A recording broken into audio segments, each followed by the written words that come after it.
তো বাবার একটু তাকে নিয়ে আসা টাসা করলে ইয়ে করে তা আমরা তো কইতে পারি না বাড়ির ভিতরে আমরা কাজ টাজ করতেছি আমরা লুকে গিয়ে কইছি আর কি বাবা নাই ওখান তো ঘুরে আসছে তুমি কই মানে কে খবর দিছে তোমারে? আরেকজন আমরা বাড়ির সামনে তোমার বাড়ি কোন জায়গাতে? বাড়ির সামনে মধ্যশিবির মধ্যশিবির। আচ্ছা, এমনি তোমার বাবা কী করতো? গাড়ি চালা তো ওই তোমার কি মানে এলাকার মানুষের খবর টবর দিছে নাকি? তো এমনিতে কিছু মানে কি কারণে এরকম ঘটনা কিছু কোনো কারণ নাই নেশা টেশা করে কয়েকবারই মতো রয়ে বসে আমরা এমনি দিতাম আর কি এসে আজকে তো আর আমরা ভাবছি না মতো। তো মানে কোন সময় এরকম হয়েছে? সকালবেলা? সকালবেলা আমরা তো খবর পাইছি বুড়ি ওটার সময় খবর পাইছি একটা সময় বাইকটা আইসে শ্রমিক থেকে আমরা বুড়ি ওটা আইসে আচ্ছা, বাইক বুদ্ধি বুঝে আসছি। তোমার বাবার নাম কি? বয়স কত? তোমার নাম কি? দাস।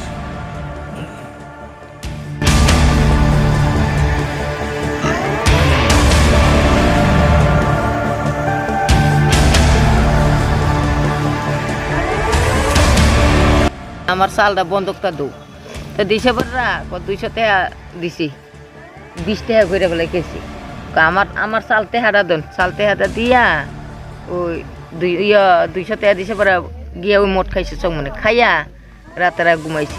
কি করে তাই? ঘুমাই ওই তো এমনি বাইতে বউ আয়া কয়েকদিন এর ওই আগরতলা মাতু বাইরু বলে গাড়ি বলে আগানি পিছানি বলে করাইতেছে ইয়ে করতেছে এটা তো আমরা কইতারে না। কি নাম তাই? বেড়াই এনে গিয়া ওই আগরতলায় গাড়ি চালাইতে এই মদ খাইতে জিতেন্দ্র দাস। জিতেন্দ্র দাস। আপনার কি হয়? আমার স্বামী। কোন জায়গায় বাড়ি আপনার? ওই তো বাড়ি জায়গার নাম মইটি শিবির 15 নম্বর ওয়ার্ড মইটি শিবির। তো মেলা না না কোন ঝামেলা নাই। ঠিক আছে তুই লইয়া যাক লইয়া লাগে কি মনে করতেছেন কি কারণে এরকম হইতে পারে?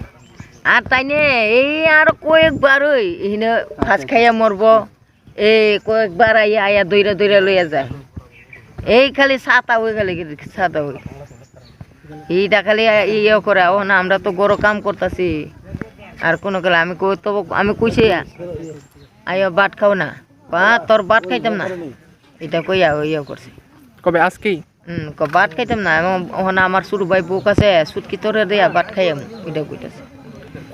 কোন সময় হয়েছে ঘটনা?